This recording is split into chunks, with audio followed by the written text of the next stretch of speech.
سکتا وہ عذاب کوئی دوسرا نہیں دے سکتا، اور نہ وہ باندھنا کہ جو وہ باندھے گا غیر خدا، وہ باندھنا کوئی اور باندھ سکتا۔ یعنی اگر اس دنیا میں کوئی مصیبت آئی ہے تو، اور اس دنیا میں کوئی باندھا گیا ہے تو وہ سمجھ لے کہ خدا کا باندھنا، خدا کا عذاب یہاں سے کوئی اس کو نسبت نہیں، وہ ہمیشہ کا باندھنا ہے اور ہمیشہ کا عذاب۔ اس کے بعد فرمایا کہ یا ایتھا النفس المطمئنۃ ارجعی الی ربک راضیۃ مرضیہ فادخلی فی عبادی وادخلی جنتی۔ اب یہ دیکھیے کہ ذہین آدمیوں کے لیے جو کلام نازل ہوتا ہے وہ اس طریقے سے نازل ہوتا ہے۔ اب اگر اللہ میاں یہاں کہتے یوں، تب ہم لوگ بہت خوش آتے، سمجھ گئے قرآن کا نظم ہے۔ یعنی وہ یوں کہتے کہ وہ جو اوپر والی بات یاد رکھو لوگوں، ہم نے جو کہا ہے کہ ایک انسان میں بڑا تھوڑ دلا ہوتا ہے، جو نعمت پاتا ہے تو اترانے لگتا ہے، اور مصیبت پڑتا ہے تو وہ بالکل ہی ہائے ہائے کرنے لگتا ہے۔ اس قسم کے انسان ہم کو مطلوب نہیں ہے، ہم کو تو وہ انسان مطلوب ہے کہ جو نعمت پا کر ہمارے شاکر بندے رہیں، نعمت اور کوئی مصیبت آئے تو بڑے صابر بنے۔ تو جو بندے ایسے ہوں گے وہ ہیں حقیقت میں نفس مطمئنہ کی بادشاہ۔ تب تو آپ کی سمجھ میں آ جاتی نا، سمجھ میں آ جاتی کہ نہیں؟ لیکن اللہ بھی نے یہ سب حذف کر دیا۔ کیوں؟ اس لیے کہ عقل جو دی ہے یہ فالتو چیز تو نہیں ہے۔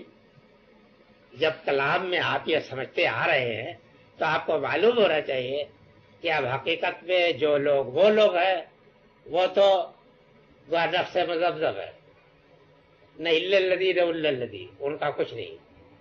البتہ نفس مطمئنہ وہ ہے کہ جو نعمت میں شاکر اور مصیبت میں صابر ہے۔ ہوگا کہ نہیں یہ بات؟ لیکن کیا یہ بات اتنی تفصیل سے کہنے کی ضرورت تھی؟ غبی کے لیے تو کہنے کی ضرورت تھی، لیکن اگر آپ قرآن مجید پر غور بھی کریں گے تو آپ کی سمجھ میں آ جائے گا کہ نہیں آ جائے گی؟ یہ بتائیے کہ یہ سمجھ میں آتی ہے کہ نہیں؟ کیا جی آتی ہے کہ نہیں؟ اچھا یہ بھی ہے کہ اتنا حذف ہے کہ نہیں؟ حذف ہے نا۔ اچھا اسی وجہ سے نظم میں مشکل ہے کہ نہیں؟ لیکن اگر نظم اسی طرح کا بیان ہو جیسا کہ میں نے آپ کا بیان کیا ہے تو پھر عقل دینے کی کیا ضرورت تھی؟ تب تو پھر آپ کو کسی کھوٹے میں بننا چاہیے تھا۔ ہے نہیں قرآن مجید میں حکمت؟ اب معلوم ہوا کہ اللہ بھی اب پیدا کیا کرنا چاہتے ہیں۔ یہ سارا جو چکر چل رہا ہے یہ چھاچ کے لیے نہیں، جو چھاچ برآمد ہو رہا ہے، چھاچ کیا برآمد ہو رہا ہے؟ یہ تو زہر برآمد ہو رہا ہے مکھن کے لیے نا۔ یہ سارا جو رات دن گردش میں ہے، سات آسماں تو ہو رہے گا کچھ نہ کچھ، گھبرا ہے کیا؟ غالب تو یہاں تک کہہ کے چلے گئے، اس لیے کہ ان مست قلندر کو پی کے اور کہنا کیا تھا، یہی کہہ سکتے تھے۔ لیکن سوال یہ ہے کہ یہ غور کرنا چاہیے کہ یہ چکر چل کیوں رہا ہے۔ اگر مکھن نکالنا مقصود نہیں ہے تو کاہے کے لیے گھمایا جا رہا ہے؟ سمجھ گیا؟ اسی مکھن کے لیے۔ وہ مکھن کیا ہے؟ اس پورے کائنات کا مکھن جو ہے نفس مطمئنہ۔ سمجھ رہے ہیں کہ نہیں؟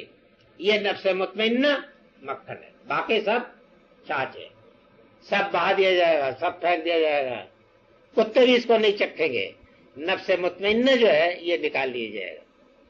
میں یقین رکھتا ہوں کہ جب تک یہ چکر چل رہا ہے معلوم ہوتا ہے کچھ مکھن نکل رہا ہے، میں یقین رکھتا ہوں۔ بسا اوقات مایوس بہت ہو جاتا ہوں کہ اب یہ مکھن تو اس میں سے کچھ نکل رہا، اللہ خالی چھاچی کے لیے کائے کو بلو رہے، مگر میں کہتا ہوں کہ تم اپنے رب کی دنیا کی حکمت نہیں سمجھتے۔ مان جاتا ہوں، ٹھیک ہے، اسی نفس مطمئنہ یہ ہے دنیا کا مکھن۔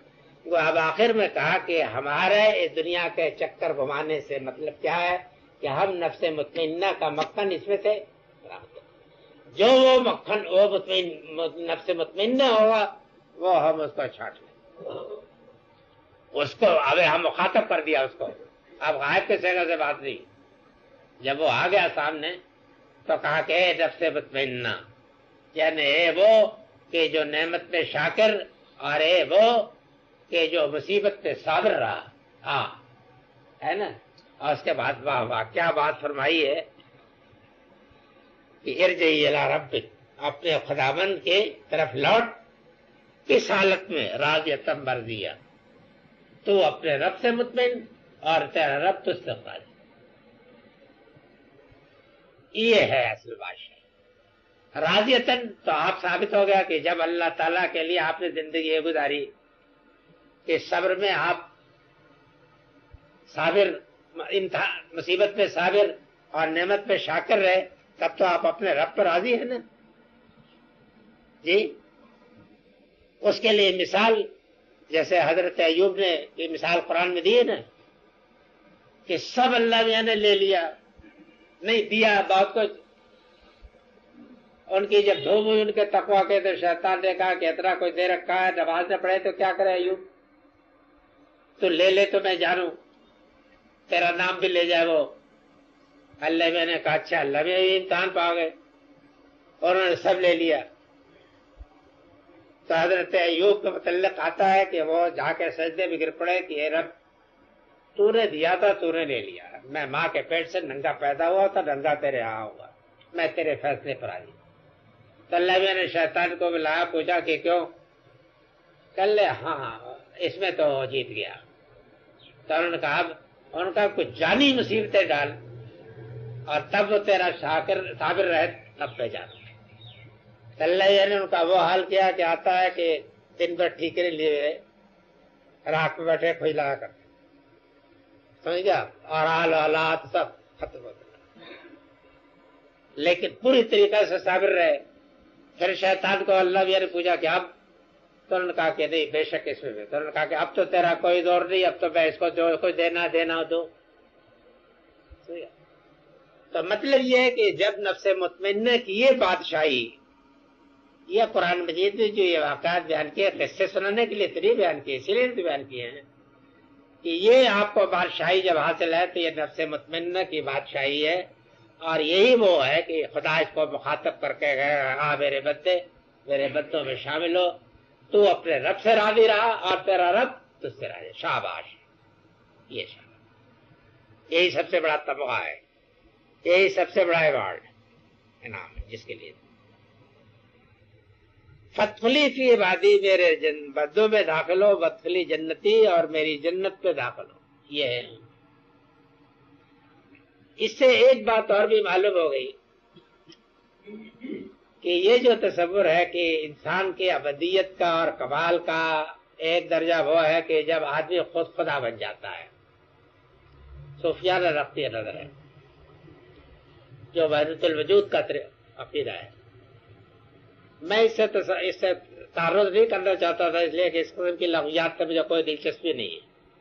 میرا تو جو کچھ فلسفہ قرآنی میں ہے، میں نبیوں کے سوا کسی کو نہ حکیم مانتا نہ کسی کو فلسفی مانتا، سب کو بھاڑ جھونکنے والا سمجھتا ہوں۔ نبی کا علم ہی جو ہے وہ صحیح علم ہوتا ہے، اور اللہ کی کتابوں کا جو علم ہے وہی صحیح علم ہے، یہی عقل کے مطابق ہے۔ لیکن چونکہ ہمارے سارے ہی صوفی تقریباً وحدت الوجود ہی ہیں، سمجھ گیا۔ مجدد صاحب نے ایک وحدت شہود نکالی تھی، لیکن سمجھنے سے پہلے ہی کہ واضح ہوتا کیا ہے، شاہ اللہ تعالیٰ نے پھر آ کے وحدت وجود وحدت شہود دونوں کو ایک کر دیا، دونوں کے ڈانڈے ملا دیے۔ بہرحال ان لوگوں کے جاننے کی باتیں ہیں، ہمارے جاننے کے قرآن مجید میں، قرآن مجید سے یہ معلوم ہوتا ہے کہ انسانی نفس کا اصلی کمال خدا بن جانا نہیں، بلکہ خدا کا وہ بندہ راضیت مرضی ہے، نفس مطمئنہ کی بادشاہی ہے اصلی۔ اور نفس مطمئنہ وہ ہے کہ جو خدا پر راضی اور خدا جیتے رہے، یہ سب سے اونچا مقام ہے میرے لیے۔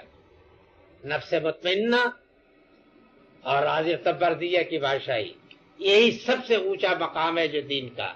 ہماری اور آپ کی زندگی کی جدوجہد جس نصب العین کے لیے ہونی چاہیے وہ صرف یہ ہے کہ ہم کو نفس مطمئنہ کی بادشاہی حاصل ہو، سمجھے آپ، اور راضیت مرضیہ کا مقام ہے۔ خدا بننے کی خدا کے لیے کوشش نہ کی جائے، سمجھے آپ۔ خدا بننے کی کوشش میں بجائے اس کے کہ جو کچھ ہے آپ وہ بھی کھو بیٹھے اور اس کا کوئی فائدہ نہیں۔ بارک اللہ لنا ولکم فی القرآن العظیم ونفعنی وإیاکم بالآیات والذکر الحکیم واستغفر اللہ ان اللہ غفور رحیم وصلی اللہ تعالی علی خیر خلقہ محمد وآلہ وصحبہ اجمعین برحمتک یا ارحم الراحمین۔ تاکلون التراث اکلا لما، مولانا تھانوی کا ترجمہ ہے کہ اور تم میراث کا مال سمیٹ کر کھا جاتے ہو، یعنی دوسروں کا حق بھی کھا جاتے ہو۔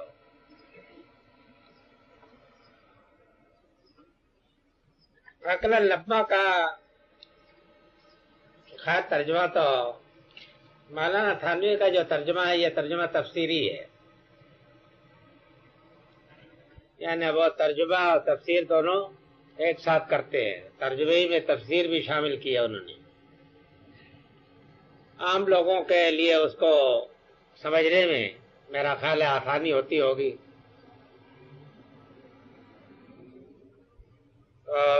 میرا مطلب یہ ہے کہ سمیٹ کر تقسیم کا، ایک تو یہ ہے کہ اسلام نے تو یہ کیا ہے نا کہ جائیداد کو، میت کی جائیداد کو تقسیم کر دیا ہے، اتنا ان کا حق، اتنا ان کا حق، اتنا ان کا حق، اتنا ان کا حق۔ تو لبما یہ ہوگا کہ وہ سب کو تقسیم کو ختم کر دیا جائے، یعنی مطلب یہ ہے کہ جو قوی اسوا ہے وہ سب کو سمیٹ لے اور تقسیم ختم کر دی۔ وہ شریعت کا منشا یہ ہے کہ یہ تقسیم جو ہے یہ باقی رہے گی، یہ عدل کے اوپر ہی مبنی ہے۔ تو میرے نزدیک اس کا ٹھیک ترجمہ یہ کافی ہے کیا جائے کہ اور تم میراث کو سمیٹ کر کھاتے ہو، یعنی اس کی تقسیم کو باطل کر دیتے ہو۔ اس لیے کہ عربوں میں بھی اور ہر معاشرے میں، ہمارے ہاں بھی ہے، اس معاشرے میں بھی زوردار اسبا جو ہے کمزور کو نہیں شریک ہونے دیتے۔ جہاں خود بھی زوردار ہوتے ہیں تو وہ تو لے ہی مرتے ہیں، لیکن جہاں نہ ہو تو پھر وہ بیچارے مارے جاتے ہیں۔ حالانکہ یہ ضروری ہے کہ یہ تقسیم جو ہے باقی رہے، قائم رہے، اس تقسیم ہی میں خیر و برکت ہے۔ اب ترجمے کے الفاظ کو کچھ موضوع بھی کیا جا سکتا ہے، میرے نزدیک یہی ترجمہ صحیح ہے کہ تم میراث کو کھاتے ہو سمیٹ کر۔